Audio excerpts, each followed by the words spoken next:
The Pitot-static system. Sounds like a pyramid scheme.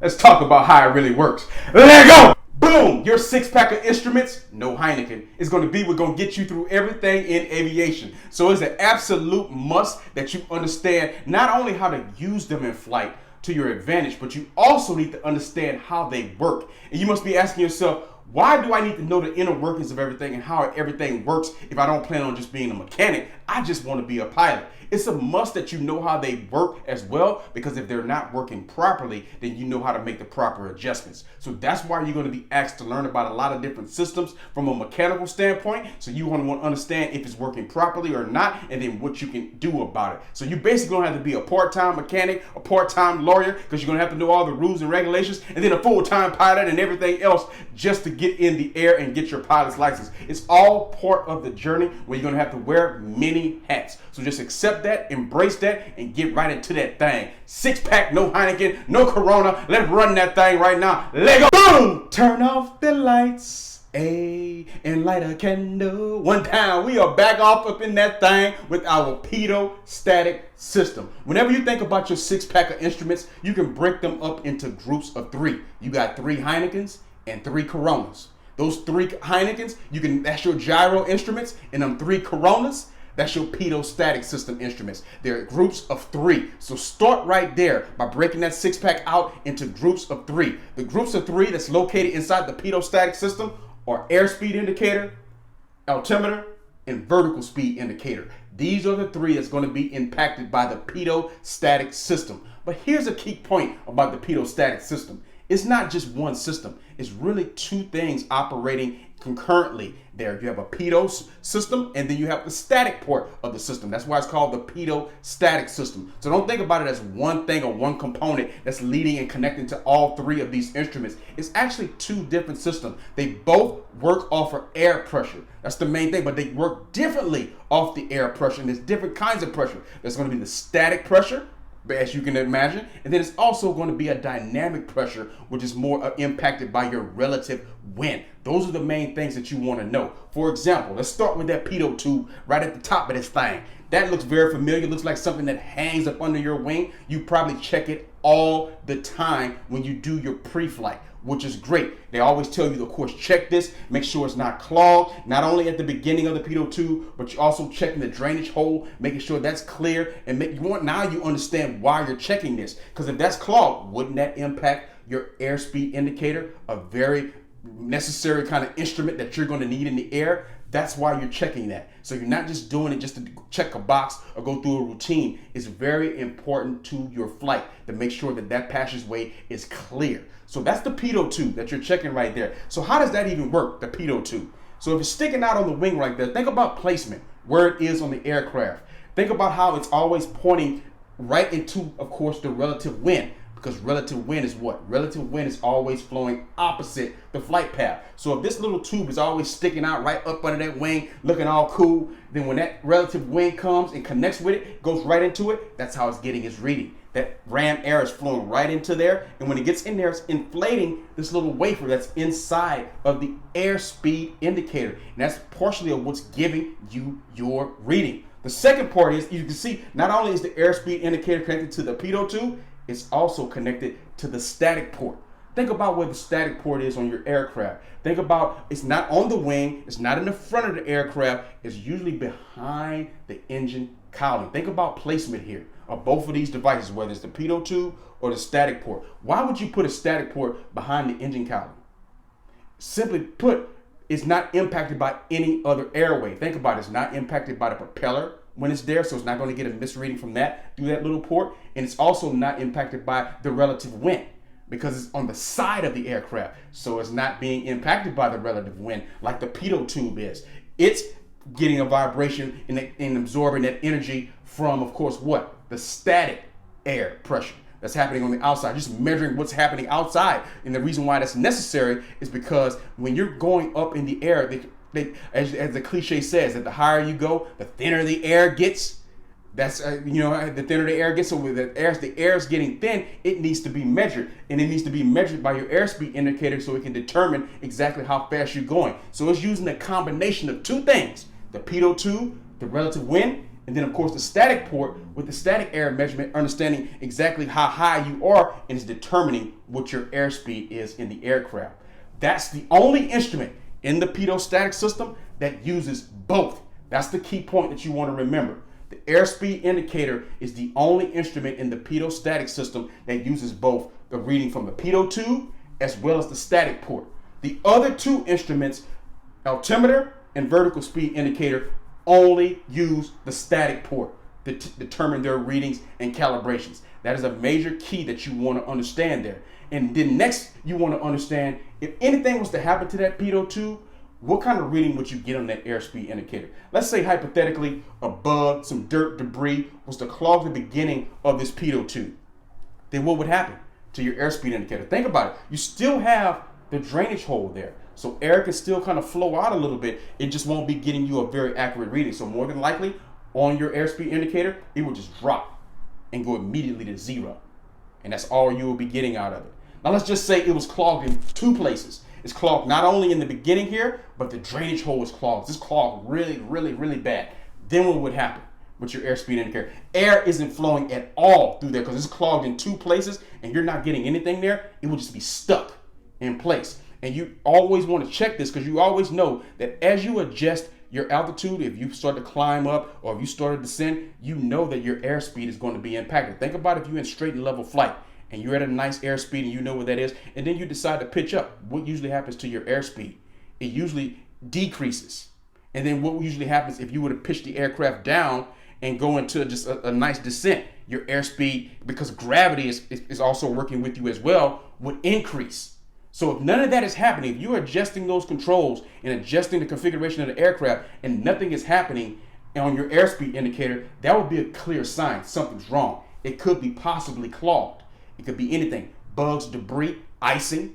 So you want to make sure that you're aware of this. So that's why you want to know the mechanics of how things work. That's why it's very key, so you can recognize if anything is wrong and then take the necessary precautions to do something about it if this happens to you.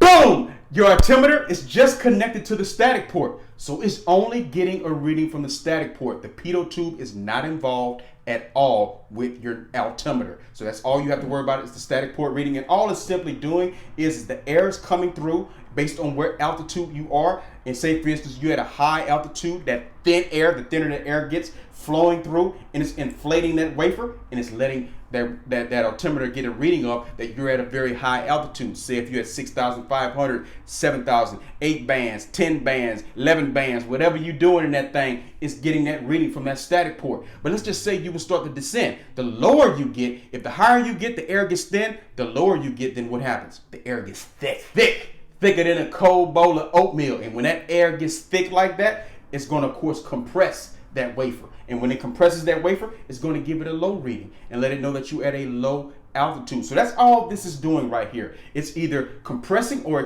expanding depending on where you are, and it's getting its reading straight from the static port. Nice and simple for your altimeter. Boom! And lastly, the vertical speed indicator is operating off that static port just like your altimeter, and it's taking it in. Its air is flowing both ways and coming in and going out of that vertical speed indicator through that static port, and that's how it's getting a reading as to whether or not what's happening outside. Are you climbing or are you descending? One little key area and component about the vertical speed indicator is, unlike the other instruments or the static port that it's connected to, the passageway is a little bit smaller on the vertical speed indicator than it is for the altimeter and it is for the airspeed indicator. And if you ever notice this with your vertical speed indicator, there's usually a little bit of a lag sometimes, like particularly when climbing or when descending, as it's getting its reading, as it's calibrating itself and getting its reading. So think about it in regards to just the tube and the passageway being it's a little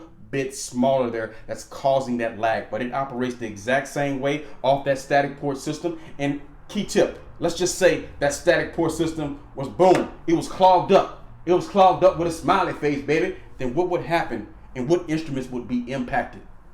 all three instruments will be impacted and affected in some sort of way if you had a clogged static port. So think about that the next time you're doing your pre-flight. Don't just be checking things just to be checking it. If you check that static port and you think it to yourself, what instruments are functioning because of the static port? This is an easy way to start to remember a lot of these systems and things that you got to do. You have to do a pre-flight before every flight. So let's just say you 60 flights deep before you do your check ride, or however many flights you are before you do your check ride. And before you do your check ride, on every flight leading up to that, when you're doing your pre-flight, if you run through this checklist, okay, what systems work on the static port when you're checking that for debris? What systems work on the pitot tube, and how does that work? How is it impacted on my instruments? And if you do that 60 times, when it's time for the check ride, you're going to know exactly how all this works. So kind of quiz yourself as you're going around checking things, making sure they're functional. You're also running through your mind what instruments are impacted. That's a way to kind of use your pre-flight